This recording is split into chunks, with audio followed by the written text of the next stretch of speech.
Hey everybody, it is Rolly, and I am going to fix the LinkedIn thing because I don't think that I'm live on LinkedIn. LinkedIn doesn't allow more than 50 minutes early or 2 hours late, so I have to remove and start again. So put it back on. Okay, so now LinkedIn is up and running. Yay! Okay, so today is day 8 of our Soulful journey. And so I am a little late. We had a birthday cake gathering. So I had a little bit of cake. Other people had cake and ice cream. And yeah, so that is what I was doing. And so now I'm back and I'm jumping on before we head out. Before I head out, before we head out to bed, us when we get to this age, isn't it just like really interesting and really funny that when we start to get to this age, that it's like, oh, how early can I go to bed? is what we look forward to. So sad, so sad. We used to like think that Friday night meant like, hey, let's go out and party. Not so much anymore. We also don't have a whole lot of places that we don't have any places actually. I think that we can go out and do things anyway. So yeah. So today we're talking about the art of active listening. So one of the things, so when we actually talk about listening, so like there's different ways to listen, right? So there's the listening and then there's the hearing and then there's like the just the auditory part of things. And so oftentimes we hear people talking. And so like one of the things that I love, the example is that when we hear people talking and we start tuning them out and it's like that Charlie Brown commercial or Charlie Brown cartoon where the teacher's talking in the background and all you hear right, so it's that sound that happens and we actually stop listening and we kind of lose sight on what it is that we're doing. We kind of go off into our own little world. We go into our own brain of all the things that we need to be doing or our rebuttal of what it is that we're going to say, especially in an argument, and that kind of thing. And so I know that oftentimes I have like these ideas that just kind of pop into my brain. And so my girlfriend calls it squirrel. And so whenever I'm in that moment and we're talking about something and I just kind of go off into another conversation, and it's not that I wasn't listening to whatever it is that was going on or whatever it was that was happening, but my brain has just gone off into like this other like thought of whatever it is that's going on. So and that's one of the things that's really important for us to be able to do is being able to, in order to be able to maintain the relationships that we have, is to be able to have this ability of actively listening. And so it's that it's truly a gift that we get to offer ourselves and to the people in our relationship when we dive into that conversation and when we dive into that conversation. And even when I'm just sitting here having my own conversation with myself, because other than you guys coming on and commenting, I know that depending on where I'm at in my own self that day, as to like if somebody comments, then I may have lost completely what it is that I was talking about, or I go off on another tangent, or I kind of move off into something else. And so it's just really important for us to be able to stay present when we're having conversations with people. And so especially the people who are important to us. And so that is where it comes in, active listening comes in really truly comes in.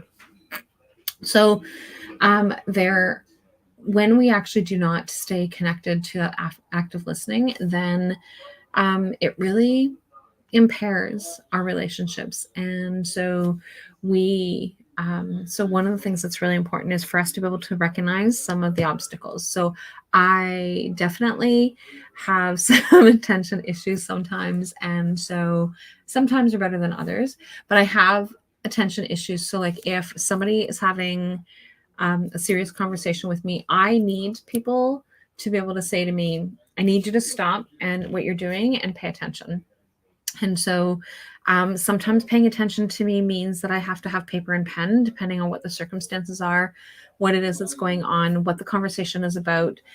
So sometimes I have to have paper and pen so that I can actually stay focused on, and then I just start writing random words from what people are saying. So sometimes if I'm having a session with somebody, then I have my paper and pen, whereas other times I'm not. It all depends on where my own brain is going, so that if somebody's talking to me and it's a really important conversation, then I am going to start writing things like whatever it is. So things, like I just said, the word things. So if somebody says something, then I write the word things. Or if we were talking and like there's like a lot of things that were distracting and using that word distraction, so then I'm going to write down that distraction, that word distraction. So that way there, it just helps me refocus on what it is that they're saying, so that I can then focus and pay attention to the different circumstances. And so, for example, I had to be in court the one time, and it was like there was lots of emotions that were actually going on. And so I needed to write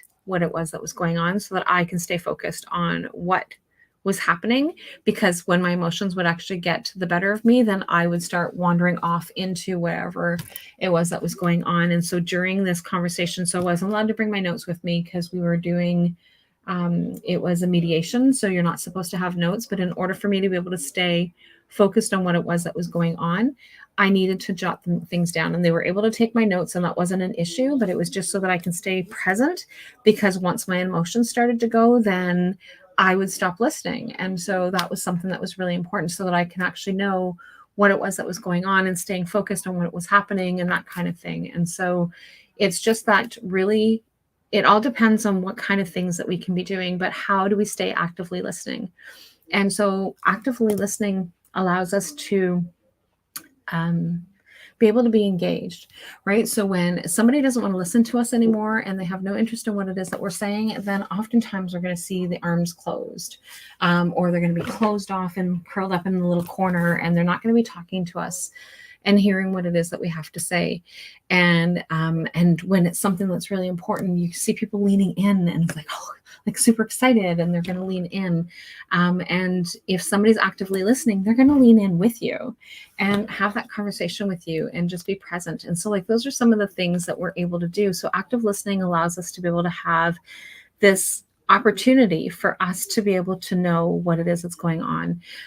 One of the things that sometimes becomes annoying is, but important, is that when people are paraphrasing, when they're actively listening and they're paraphrasing what it is that you're saying. And so sometimes there's some people that like just take it to a whole new level, and it's like, okay, seriously, do you need to like paraphrase everything that I said? So then I then get annoyed with that. But then it's something that I'm able to say, okay, like, let's not paraphrase like every word that I'm saying. Like, let's not paraphrase every sentence. Let's just kind of like go with it a little bit. And so then that helps things that way. But it's just really important for us to be able to know what it is that people are saying, because sometimes we don't always hear what it is that they're saying. So paraphrasing is able to say like, oh, okay, I get it. I think I get it. So by being able to say, hey, this is what I understood that you said. And then people are able to say, no, that's not what I said, or that's not what I meant. Or so that way there, and especially in an argument, because we then tend to shut down. Right. So how can we actually go through that part of the conversation and being able to be more supportive and showing more love and being able to just hear, like, right. So sometimes we don't need anybody to help fix the problem, whatever it is that we are sharing. We just need people to hear us. And so that's one of the things that's really important for us to be able to do as well, is just helping people understand what we need them to understand. And sometimes it's just a matter of just being heard, not fixing it, not being able to come up with any solutions, just simply having that opportunity of being heard. And so these are different ways that we're able to do this. And so again, so as I'm talking, and if I was actually talking with somebody, my attention immediately got distracted by the lights of the, I don't know if it's an ambulance or whatever it is, but an emergency vehicle just went by and the sirens come on. So then it's like the light caught my caught my attention, and then so did the sound. So it's just that opportunity for us to be able to hear some of the things that are going on. So exploring. So one of the things that I'm going to invite people to do is, so on Mondays, we have what's called Ask Me Anything. And so anybody who is on this coming Monday and wants to be able to be part of the conversation, is that we're going to do a pair and share. So we actually jump on a Zoom call. And so we are going to work on our active listening skills. So anybody who comes on, we are going to break into breakout rooms of groups of 2. And so that we can actually actively listen to what it is that somebody has had to say, and then switch things up so that they're going to be able to share something. And then we're then going to parrot back what it is that we had understood the conversation to be. So it's really a really interesting conversation, a really interesting task. And so we're going to do that. So today is, for anybody who is not catching it today specifically, so today is September 8th. So on September 11th, so at 6 p.m. Eastern time, if this is something that you want to be part of or that you want to join in, so anybody who is in the Soul Support Sisterhood on Telegram, you're going to just use that regular Zoom link that is in there. And so for those of you who are not in there, if you want to reach out to me and we can get you set up in the group so that we can get things, get you connected.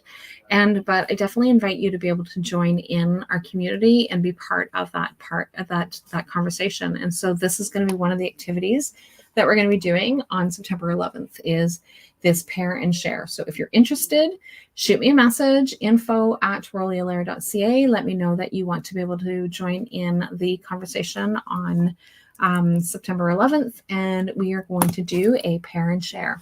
So on that note, hopefully that was helpful. I know that conversations is not easy, and I know that having to listen at times is not easy as well. Sometimes we get in our own way. So whatever it is that looks like for you, hopefully this has helped. And so I will be back on again tomorrow, and we will share in another topic of our soulful journey. And I have really been enjoying the conversations that I've been having with people who have sent me messages and or inside the group chats and emails. So I will talk with all of you guys later, and I will see you guys tomorrow for another soulful journey. Okay, talk to you guys later. Bye for now.